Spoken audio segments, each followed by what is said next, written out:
여호수아는 가나안 땅 남부 5나라의 연합군과의 전투에서 큰 승리를 한 것을 보게 됩니다.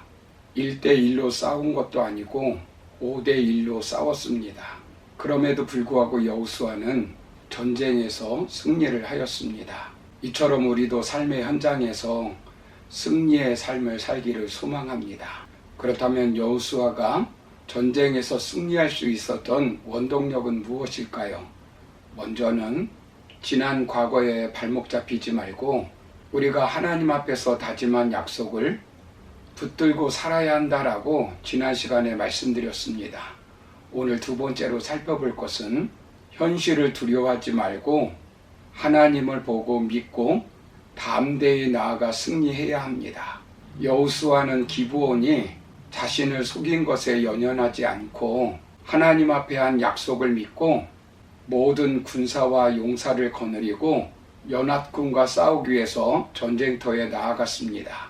하나님께서는 전쟁터에 나아가는 여호수아에게 무엇이라고 말씀합니까? 하나님께서 여호수아 너는 왜 나에게 하나도 물어보지 않느냐고 말씀하시지 않았습니다. 또한 또 속으려고 하느냐 책망하지도 않으셨습니다. 이미 하나님 앞에서 한 약속을 이행하기 위해서 전쟁터에 나가는 것이기 때문에 물어볼 것도 없는 것입니다. 하나님은 자신이 다짐한 약속에 신실하게 반응하는 여호수아에게 무엇이라고 말씀합니까?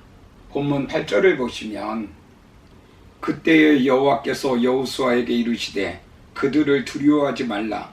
내가 그들을 내 손에 넘겨주었으니 그들 중에서 한 사람도 너를 당할 자 없으리라 하신지라 라고 말씀합니다.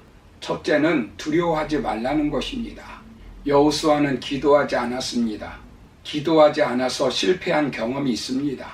그동안 1대1로 싸웠지만 연합군과 싸우는 것은 처음 경험하는 것입니다. 앞으로 연합군과 싸울 때 어떤 피해가 올지 아무도 모릅니다.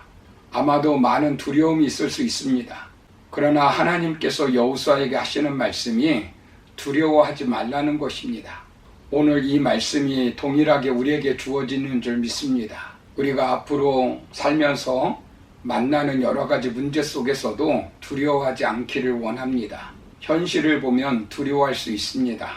그때마다 하나님의 약속의 말씀, 하나님을 바라보고 앞으로 나가야 합니다. 두 번째 하시는 말씀이 그들을 내 손에 붙였다는 것입니다. 어차피 남부 지방을 점령해야 합니다.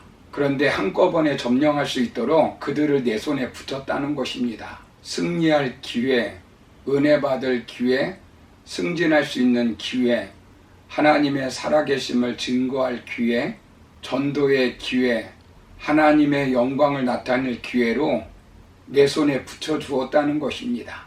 세 번째 하시는 말씀이 그들 중에 한 사람도 너를 당할 자가 없다고 말씀합니다. 결국 하나님께서 승리하게 해주신다는 것입니다. 로마서 8장 35절에서 누가 우리를 그리스도의 사랑에서 끊으리요 환난이나 공고나 핍박이나 기근이나 적신이나 위험이나 칼이랴 라고 말씀합니다. 그리고 37절을 보시면 이 모든 일에 우리를 사랑하시는 이로 말미암아 우리가 넉넉히 이기느니라 라고 말씀합니다. 이 말씀을 믿는 저와 여러분 되기를 주의 이름으로 축원합니다. 하나님께서 하시는 말씀을 듣고 여호수아는 어떻게 합니까? 9절을 보시면 밤새워 올라갔습니다. 하나님을 믿고 야간 강행군을 하는 것입니다. 그리고 기습 공격을 하였습니다. 그 결과 어떻게 되었습니까? 큰 승리를 이루었습니다.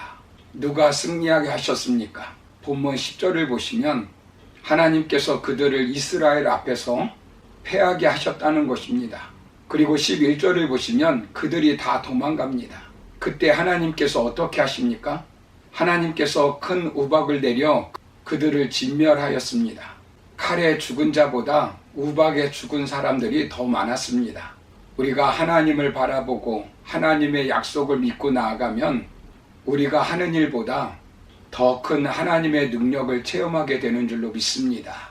일상적인 일에서 그치는 것이 아니라 예측할 수 없는 일들로 우리를 승리하게 만들어 주실 것입니다.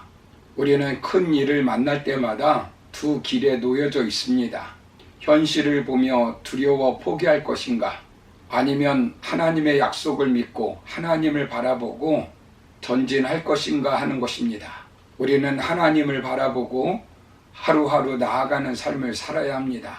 길갈에서 기브온까지 야간 행군을 하는 것은 쉬운 것이 아닙니다.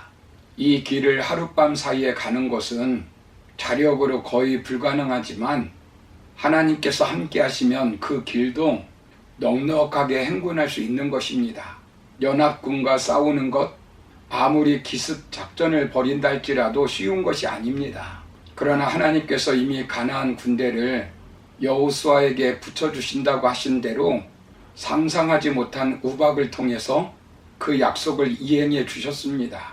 우리는 무엇이 있으면 늘 하겠다고 말합니다. 건강하면 헌신하고, 부자가 되면 헌금하고, 여유가 있으면 남을 돕고, 늘 이런 식으로 조건을 붙입니다. 그러나 하나님은 그렇지 않습니다. 가라는 것입니다. 두려워하지 말고 약속의 말씀 붙들고 요단강으로 가라는 것입니다. 여리고성을 돌라는 것입니다. 두려워하지 말고 기브온으로 나아가라는 것입니다. 믿음의 근거는 하나님입니다. 현실 상황이 아닙니다. 그러면 하나님께서 너를 당할 자가 없을 것이라고 보장해 주시는 것입니다. 말씀대로 헌신하다 보면 건강해지는 것입니다. 말씀대로 헌금하고 구제하는 삶을 살게 되면 풍요로워지고 부자가 되는 것입니다. 다윗을 보십시오. 거대한 골리앗이 죽이려고 하고 있습니다. 그때 다윗은 골리앗을 보고 두려워하지 않았습니다. 그 위기 상황에서 다윗은 무엇을 봅니까? 사무엘상 17장 45절을 보시면 너는 칼과 창과 단창으로 내게 오거니와 나는 만군의 여호와의 이름 곧 네가 모욕하는 이스라엘 군대의 하나님의 이름으로 네게 가노라라고 말씀합니다. 다윗은 철저히 만군의 여호와 하나님만 바라본 것입니다. 결국 어떻게 되었습니까? 하나님께서는 골리앗만 무너뜨린 것이 아니라 다윗의 인생이 점점 강성하도록 도와주셨습니다.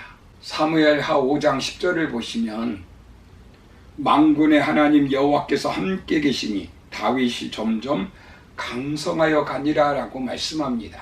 여러분, 아람 군대가 엘리사를 포위하고 죽이려고 할 때 엘리사는 사환에게 무엇을 보여주었습니까? 성을 포위한 적군이나 말, 병거가 아닙니다. 하나님의 군대 불말과 불병거를 보여주었습니다. 엘리사는 죽음의 위기 상황에서 적군을 보는 것이 아니라 적을 물리치는 하나님의 군대를 보고 있는 것입니다. 삼손은 하나님을 보지 않고 들릴라를 보다가 결국 비참하게 무너졌습니다. 그러므로 우리는 앞으로 어떤 연합군이 온다 할지라도 현실을 보며 두려워하지 말고 하나님을 보며 믿고 담대하게 나아가 승리하는 저와 여러분의 삶이 되기를 주님의 이름으로 축원합니다. 감사합니다.